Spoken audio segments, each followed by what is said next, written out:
DRC hay'adda la yiraahdo iyo xogaa staffka u shaqeeya internationalka iyo staffkeena localka oo laga soo sheegay maalintii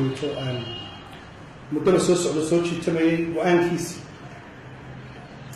go-aankaasoo in badan isaga nimi halkan shirar badan ku qabanay baaritaan dheerna aan ku samaynay ayaan maanta idin sheegaynaa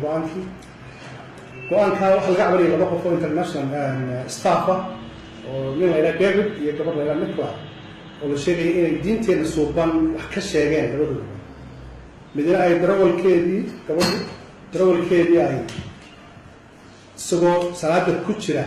handiday iyadoo airportka kasoo degtay salaadii duhur oo handidaad u geysatay iyo ninka kale David la yidhaha oo isaguna hadal eedaan baxaya hadal macni aan wanaagsaneyn laga sheegay labadaaba markaan arrintaa ogaanay waxaanu go-aan ku qaadanay in la mustaafuriyo oo laga kaxeeyo waddanka waanu ka saaray waddanka sidoo kale wasiirka ayaa waxa uu hay'adda DRC uga mahadnaqay sida ay go'aanka ula qaateen isla markaana ay uga mustaafuriyeen labadaasi shaqaalaha ah dalka shaqadiina ay uga joojiyeen waxaan iyagana u mahadnaqaynaa hay'adda DRC oo go'aanka nala qaadatay iyagoo shaqadii ka joojiyey labadaa qof ninka iyo gabadha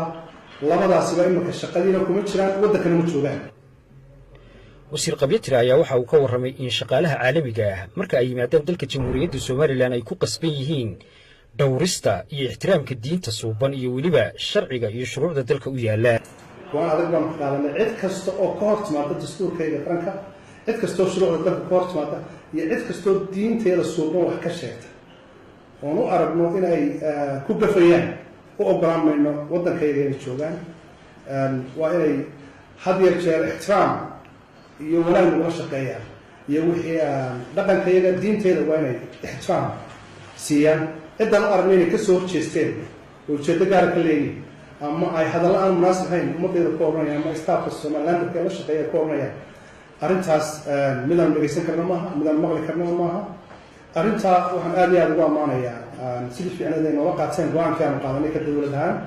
ee aanu ku mustaafirnay labadaa qof inay iyaguna noola qaateen hay-addii markay ogaadeen inay ka soo baxeen hadalladaas wasiirku waxa uu ka hadlay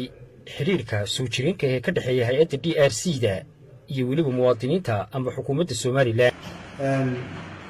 DRC ama DDG labada hay'adood oo imika DDG ay la midowday DRC ay isku mid noqdeen maadaama contract ka dhamaaday waxa saa la socotaan dowladaha ama Europe waa dowladahan isugu dhowday dowladda Danish saaxiib dhow iyo gacansaar dhow baan u nahay mashaariic fara badan oo waddanka ay ka wadaan way jiraan oo ka socda ilaa maalintii ay yimaadeen waddanka waxay joogaan in ku dhow 20 sannadood ayay joogaan waddanka waa hay'adihii ugu horreeyey ee waqtigii kala guurka ama aan lacagaha fiican isu taagin in la soo sarfay fayl ka mid ah DDG iyo DRC waxay naga mudayiin inaan ka soo dhaweysano hay'adaha kale runtii hay'adda baaritaan aan ku sameynay DRC waan tagnay xaruntooda masaajidka ku yaal masaajidkaas mikrofonkii baa saaran eedaanku wuu baxaa ma hoos looma eedaano waa hay'adda keliya ee masaajid weyn ku leh masaajid weyn la leeyahay laakiin iyada mikrofonku baa dusha ka saaran cid kastoo joogta halkaasuu ka baxa eedaanka labata kale aan kusoo aragnay waxa weeye saacadaha salaada 12 barka ilaa 1 barka waxay siiyaan staafkooda muslimka 1 hour break si ay u tukadaan oo cid laga hor yimaado cid loo jeedaa salaadan ma jirto qof kasta marka ay 12 barka gaadho wuxuu diyaar garooba salaadiisii uu soo tukada shaqadan uu soo noqdaa horena uma dhicin 20 sano iyo waxa ka badan horena uma maqal shakhsiyaadkeena tallaabo adag baan ka qaadnay asal dowlad ahaan iyaguna tallaabadii adagkeeda ka qaaday mid lamida ka qaaday labadii mid shaqada Nairobi kama shaqeeyaan Somaliland kama shaqeeyaan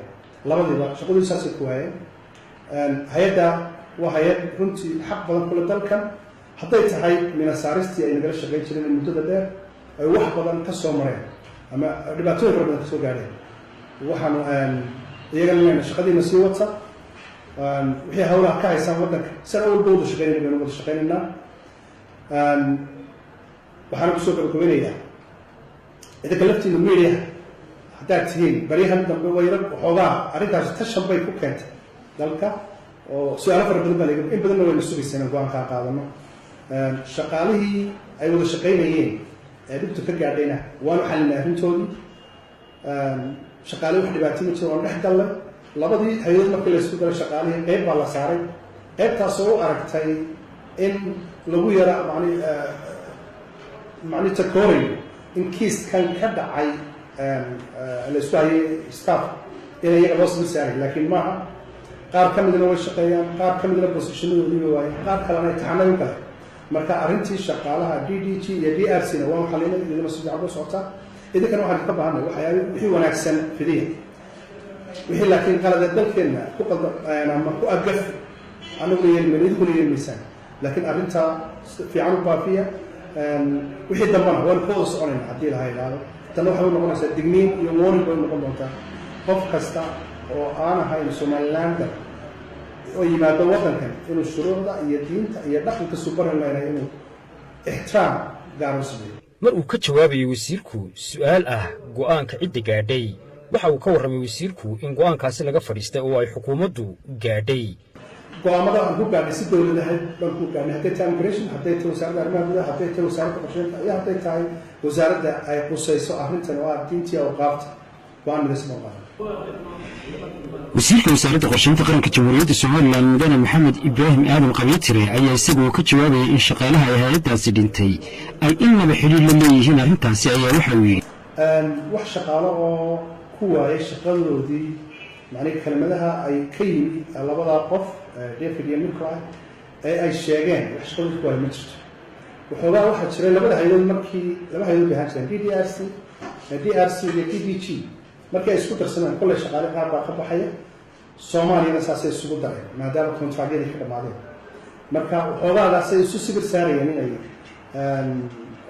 shaqaalihi ay isu arkeen in lagu cusreeyay macni hadalkii ka soo yeedhay nimankan staafka ee ay sheegeen laakiin arrintaasi ma jirto wax dhiboo ka jiraan ma jiraan laakiin conflictkii ka dhexeeyay dhexdooda ahaa waa dhammaanay cid cabanaysaana maanta ma jirto